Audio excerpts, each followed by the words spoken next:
It's time for today's face-off on Fox Soul. Challengers Quan LX and Big Angry Adams, ready to go blow by blow on those hot topics. Face-off on Fox Soul starts right now.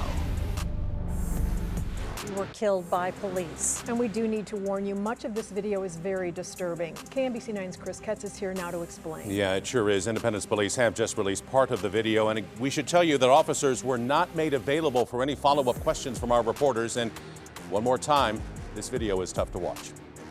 Are you involved in this? It was Thursday, November 7th, 1:54 in the afternoon. Independence Police say 2 officers responded to the Oval Springs Apartments on a domestic violence call. I called my son and asked him if it's okay for me to come up here to see my granddaughter. After speaking with the baby's grandmother, police determined a domestic assault had occurred. Officers knocked on the front door of the apartment with the Oval Springs apartment manager, who led officers inside. So can we come and talk about what's going on? Police say an officer found the mother holding an infant in a bedroom closet. What's your name? Can you come out here, please? Officers spoke to her for more than 11 minutes while she was holding the child. Are you okay? Are you hurt? Police say officers tried multiple times to convince her to let the baby go. Can we put the baby down, come in here and talk and figure out what's going on? They say she walked past the officers and sat on a bed next to a nightstand which concealed a large knife. Officers asked her to stay where she was. Go. Whoa! She took out the large kitchen knife and charged at the officers while holding the child. And that's when an officer opened fire, hitting and killing the mother and the baby. In this round, here's Quan LX. Charles, that was an extremely tough story to watch and to listen to. Police responding to a call for domestic violence and help, encounter a mother that's obviously going through a traumatic experience and having some mental challenges at that moment.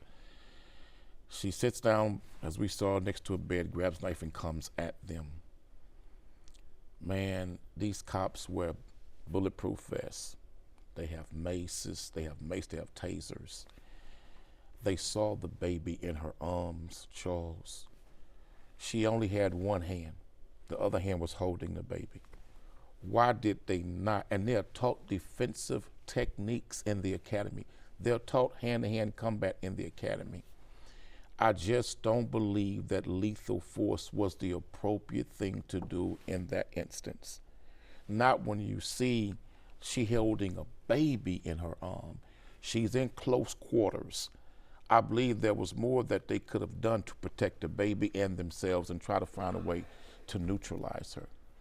But killing the baby in the process, Charles, and the mother, that's too hard for me to accept. You know, I guess my function as the ex-cop is supposed to be take the cop's side and, you know, explain why he had to do what he had to do. But there's zero chance that I could do that. It's absolutely disgusting. And there was a change since when I went to the police academy in 1994. There has been a shift in how officers are trained, and it puts the priority on going home safely, which I've always said is absolute nonsense. The reason, especially on patrol, you have jobs where, you know, 60, 70% of the time you're not having to do very much, right?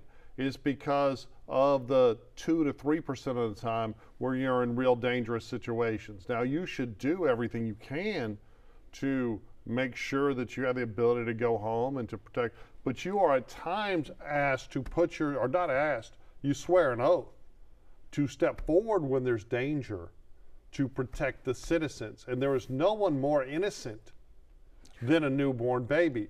But really, as an officer, and I want to detail this real quick, okay?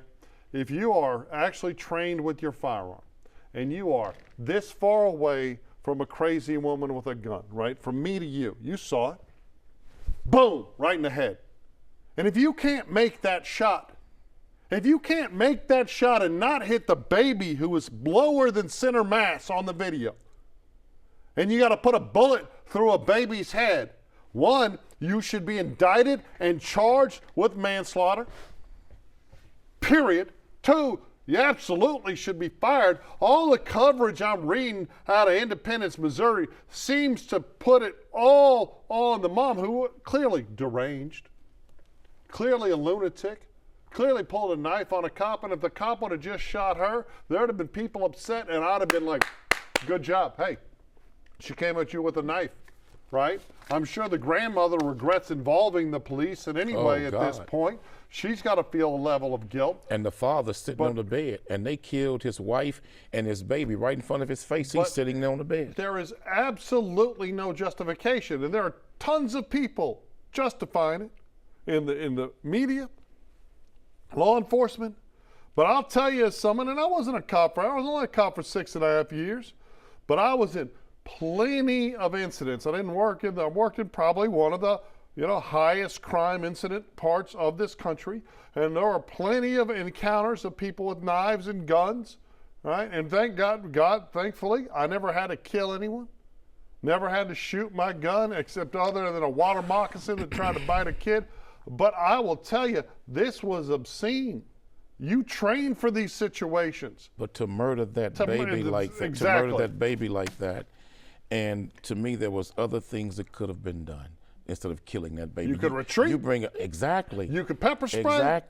Exactly. I mean, it's just, this is too much, and it makes me wonder exactly what type of training are they putting these officers through. Well, the training is your safety is the paramount concern.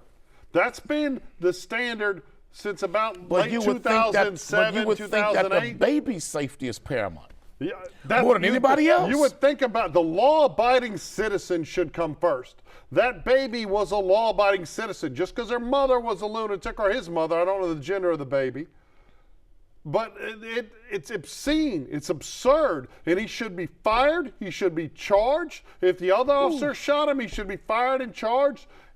But it's also about just complete incompetency. And no one's talking about that, oh, he didn't have a choice. That's not a hard shot. A 5 to 6 foot shot. You're taking a shot, you aim it away from the baby, you put it right in the middle of the aggressor's head, and that's it. And if you can't make that shot, you shouldn't be a police officer. Right. And what type of training did they give you in the shooting academy? And I understand that they have to routinely update their shooting standards. Right. So how in the hell, because they evaluated based on their shooting performances, how in the hell you can't make that shot and the baby's being held down here by the mother's abdomen? It's just too much. And I will tell you, so most departments, no justification whatsoever. You have an annual firearm certification. My department was somewhat unique. We had to shoot every month, every single month. And it got to the point where we were cutting business cards in half at like 40 yards. I mean, I am very surgical with my duty weapon, which I still have a couple of those types of guns, an HK USP 40. But it was train. And I'll tell you, I was in a situation with someone with a knife once. A girl was claiming she was gonna kill herself. She was sitting in her car, had a big Bowie knife. I got in the car with her and sat down next to her in the passenger seat and convinced her to give me the knife. And I thought I was going to get a commendation. I got yelled at. I got sent to a surviving edged weapon course. I got all this nonsense where I should have never gotten in the car. I should have never done this. I should never put myself in harm's way. I felt like that it was my duty.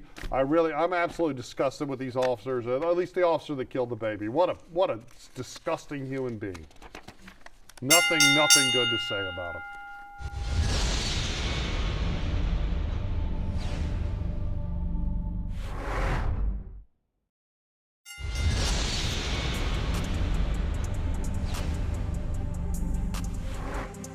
You are aware that like you're the final boss when it comes to OF, right? Is that what they say? Yeah. Is that what they call it? Mm-hmm. And I know you saw the clip of Julia making $400,000 a month, so I just need to know, like, how much are you making a month?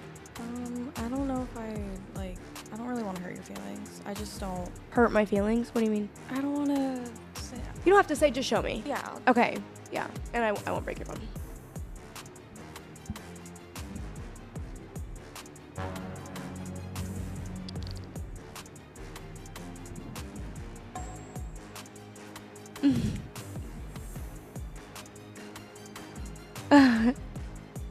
I actually like kind of tearing up. $4 million? $4 million in a month? Yeah. 400,000 in the last 7 days, in case you were Not even, it's more than that. In this round, here's Charles Big Angry Adams. Yeah, I get that I'm getting old, right? And if it was a name like Jenna Jameson from 20 years ago, I would be familiar. I have no idea who Sophie Rain is. Until Matt suggested the story, I'd never heard the name. I look at these two women, I don't recognize either of them from anything. Neither of them looked to be particularly attractive. I mean, they weren't unattractive, but they weren't these drop-dead gorgeous beauties like Jenna Jameson at the height of her career. This is her gross. She is alleging that and there are people that are doubting it, that are challenging, but she's alleging that her gross income from OnlyFans is $43 million over the last 12 months. $43,477,695. Tremendous amount of money, right? And OnlyFans is being pitched to a generation of young girls and young women as empowering, taking back their liberty and freedom. And I do agree, although OnlyFans has obviously made those that own the business model, the platform, an unheard of unbelievable amount of money. It is being sold where the overwhelming majority of women that do it don't make hardly any money, if any money at all.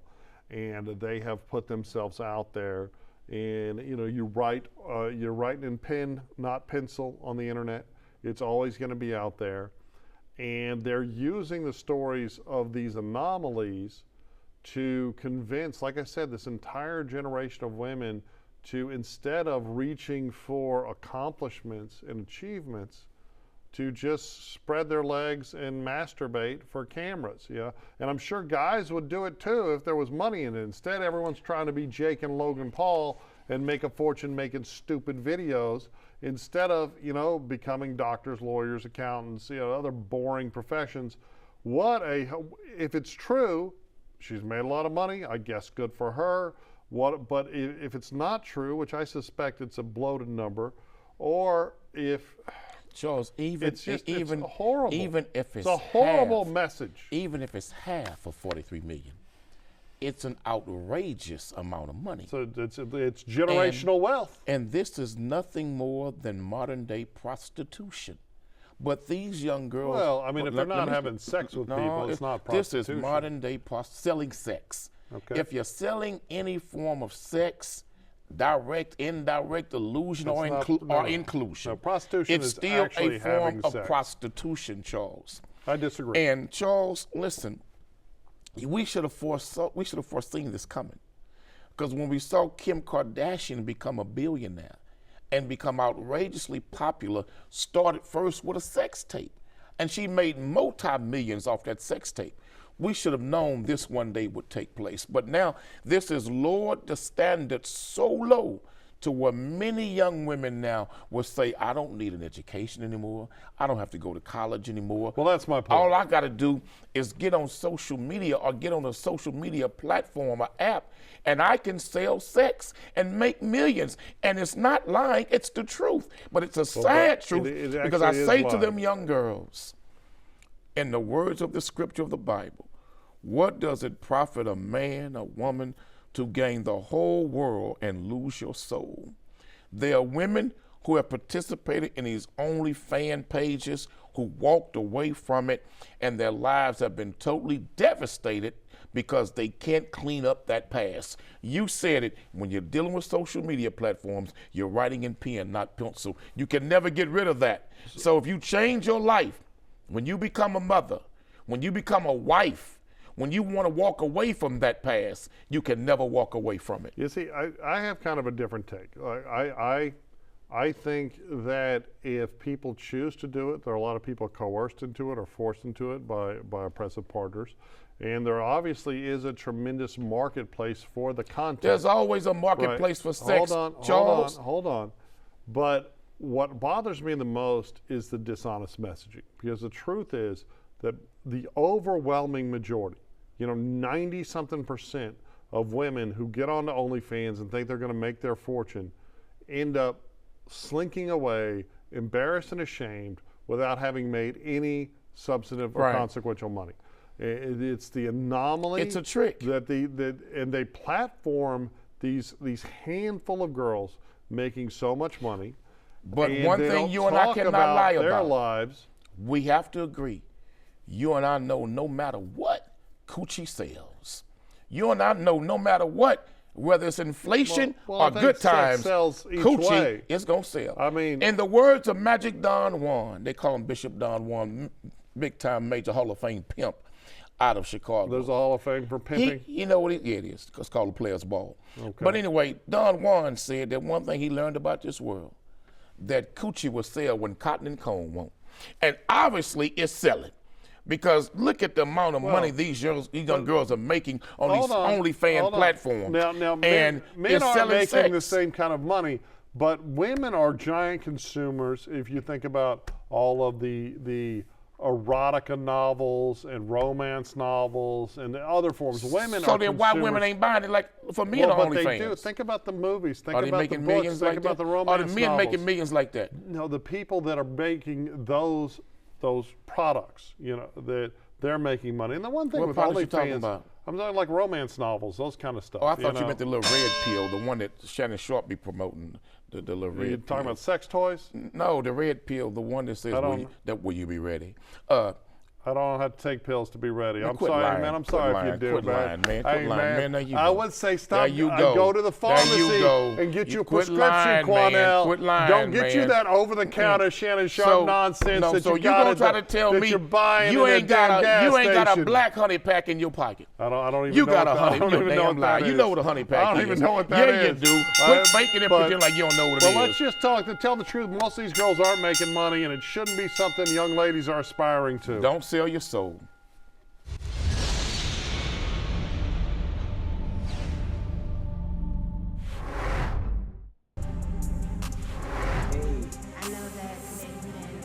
An interesting day for us. A tough day. But we didn't want to lay down without giving you all an update about how everything is going with Bishop. We want to thank you, first of all, for your prayers, your support, your concern. It's truly been a blessing. Yeah, we felt those prayers. Obviously, today could have been a tragic day, but it wasn't. By the mercy of God, by the grace of God, Bishop is doing well. He's recovering well. He's under medical care. He's strong. We're trying to get him to sit down. He's the strong bishop that we know. But we really can't thank you enough for your prayers, for your intercession, for all your kind words, and keep it up. People are asking, what can we do? Charles, a little over a week ago now, a little more than a week, many watched in horror as televangelist Bishop T.D. Jakes out of Dallas Potter's House Church had a stroke, what appeared to be a stroke, a mini heart attack on stage. And it was really horrific to watch because it happened while he was on stage preaching and praying to the congregation. And he ended his prayer, he says, "Let them go in peace." And immediately he starts convulsing, having some type of look like a stroke. He was rushed to the emergency room, and the hospital, I believe, from what we know, learned now, performed some type of emergency surgery on him. He's doing well. He has recovered. Many are saying, some of the pundits and social media in particular, these platforms, are saying because he just recently was sued, well, the victim of alleged attempted extortion plot by another pastor, alleging that when he was a teenager, Bishop Jakes sexually assaulted him when he was a teenager, who's a current pastor now of a church. And Bishop Jakes turned around with his legal team and attorneys, filed a defamation lawsuit against this pastor, alleging extortion because allegedly this pastor was asking for millions of dollars to keep quiet. Did that contribute to the man's stress? Did that contribute to him having a stroke? When there's been a lot of talk even before this about him attending some of P. Diddy's parties, and was he participating in the quote-unquote freak-offs? And it's something he has not addressed, and it's something that he has not spoken about. But I'm not going to condemn Bishop Jakes because I've seen no proof of it, but I can see how he would be under tremendous stress. Well, so it was a Pastor Dwayne Youngblood who claimed that when he was 18 or 19 years old, that T.D. Jakes attempted to sexually assault him. Through his lawyer, he made a demand to resolve it quickly and quietly.